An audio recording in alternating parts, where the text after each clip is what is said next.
congratulations on your brand new movie, Section 31. I'm so excited and I can't wait to see it. I miss you so much.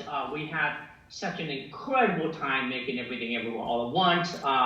And I still, to this day, I sometimes I still think about that. It puts me in a great mood. Anyway, you have an incredible career. You're such an amazing actress, and all your fans knows, the incredible action stuff that you do. And over the years, you have also worked with some really incredible male actors that are pretty good with martial arts. For example, you worked with Jackie Chan, Chow Yun-fat, Donnie Yen, Jet Li, and that guy, what's his name? Yes, Ke Huy Quan from Everything Everywhere All at Once. Okay, so my question for you is, out of all your male co-stars, which of them physical abilities that impressed you the most?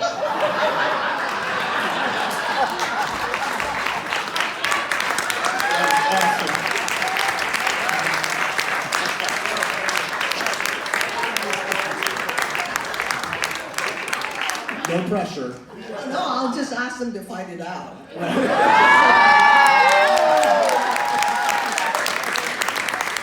Jackie, Keith, and Chow. Chow will sit down. We'll watch them. Right, yeah. Fight for my love. In front of me. That's the way to do it. I did want to say, not to go off topic too much, but it's the 25th anniversary of Crouching Tiger, Hidden Dragon.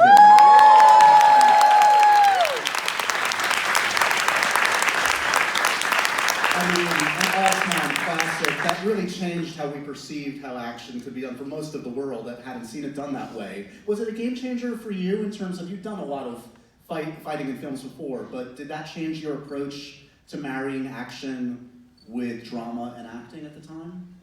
I think most important is Ang Lee who did that. Because the Hong Kong action sequences, the way they choreograph, the way they create, the way they work, it's very, very different. Today I was on the Drew Barrymore show and she did Charlie's Angels, right? Mm-hmm. And she said she brought over Master Yuen Woo-ping's brother because he was training them. And it's very, very different. We didn't at that point have the luxury of rehearsal time. So for example, when I did Crouching Tiger, I have no clue what kind of action sequences I'm going to get into. I just know my character very well and understand what the drama was behind that action sequence. So you're all dressed up. I get there and I'm standing there with Master Yuen Woo-ping, Ang Lee, and Peter Pao, our director, our DP, and I'm on top of the wall. Remember that sequence where we're in the wall? Yes. I'm running on the roof.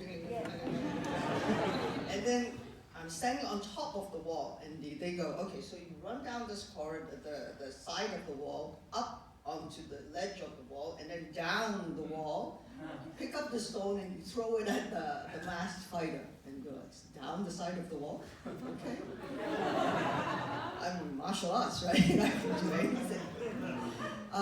So for us, this learning on the spot was something that I learned a lot from my days in Hong Kong. Okay, so which helped tremendously now when I go onto a film set, so I can spend less time with the rehearsal in the way. But the most important thing, like you say, is the drama that propels it. Otherwise it's just two arms and two legs, floating around. But for example, when we did in Section 31, and thanks to Gersha with the costumes, right, Tunde, right, and Chris McGuire, our stunt team, how do we pair them up? Like the first action sequence, Philippa Jojo doesn't really give two hoots about why she's doing that. She just wants to get that thing and get these lot out of her barang. So it's not, I know, I love it. But, you were like infringing on my... No, it's fair. So here, what the excitement was, how do we make the fights different? apart from the drama that pushes it, where the fight sequence with San at the end is high intensity drama, right? That propelled that kind of fight. So through the collaboration, and it's a real collaboration in that sense that we talk about, you know, what's the message here, why are we doing this? We get this, and then they talk about face pots, and I don't know what the hell that was. But they, with the costume, we said, well, she's an inventor, and she's had time on her hands, so she's going to be a walking lethal weapon.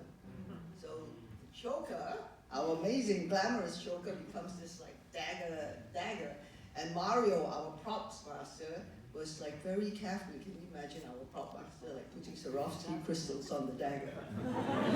And then the cape, you wanted the cape, right? I wanted the cape. Yeah, you wanted the cape. And so we figured, you know, she has razor blades all along her cape, right? And then she has these bangles with her sleeves that opens up the force field, so that when, you know, she can take the hit. So it's a lot of fun to be able to do that. But I think all my years in training with the Hong Kong film, that's really helped very much. So I can, you know, really sit down and go at it with you guys. But I did enjoy it. I think I do enjoy, like, for example, the high flair of the first one, and also the very dramatic one, right? Where it wasn't just about fighting and beating, but why we were doing that. We're going to add 4 more hours tonight so I can listen to Michelle Yeoh talk about fight scenes. That was That was awesome. But watching these guys do it, it was like, oh, why don't I have muscle like that? I can just crash through a wall. Since we can talk a little bit of spoilers, how did we get Jamie Lee Curtis involved? That's a nice surprise. Another Academy Award winner joining the fray. Is that an Everything Everywhere phone call? Well, yeah, we were, myself, Alex, and Craig were having a conversation about, okay, who should play Control? Like, who should be there at the end of the movie? Oh, well, wouldn't it be great if it was something that we all know and recognize? And then we reached out to Michelle, you know, is there anybody that you could think of? And then she said... Of course they say, could you call her? That's right. And at first I thought about it. Yeah, we had that conversation, and I was like, and then I went back and thought, maybe he's taking advantage of your friend. Exactly. And someone then, I know a very good friend of hers, and I was talking to her, like, what do you think? Do you think she said, take advantage of her? She'd expect you to do that. Yeah. And that's what I love about Jamie, is like if she's very committed, and when she's there for you, only if she believes in it. So obviously she did believe in it, because she was busy, she was starting her own new movie, but she came, she did it. She was brave. She was great.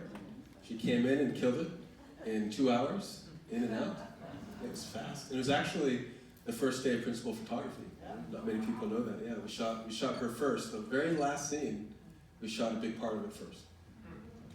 Hey, we did that for Everything Everywhere All at Once too.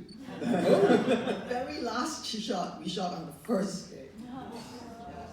So I alluded to this earlier, that this is a film that kind of pushes at the boundaries of what Trek has been, and I think that's absolutely necessary as any franchise evolves. I'm just curious for you guys, you know, where do you want to see Trek go? Because it's great to honor kind of the traditions, but I don't know, I myself, I'm excited about seeing Starfleet Academy, and I'm seeing this. And do any of you have votes on kind of like where you want to see Trek, what aspects you want to see it explore in the future that haven't been explored thus far? You know, that's a great question. You know, we really pushed the limits on 31. And, you know, I thought Rob and Omari brought something like really special, you know, along with the rest of the cast. And they had these huge footsteps to follow in. Michelle Yeoh's footsteps, Sonequa, Patrick Stewart, you go on, and I thought you guys were just killed it, and I hope you guys really appreciate what they were able to bring tonight. But I'm also, it's interesting, involved in SFA, and it's really interesting examining what's happening with Starfleet Academy. I don't want to say too much and get in trouble here, but that's it is an interesting way forward, and I think there's also a lot of untold stories for Section 31.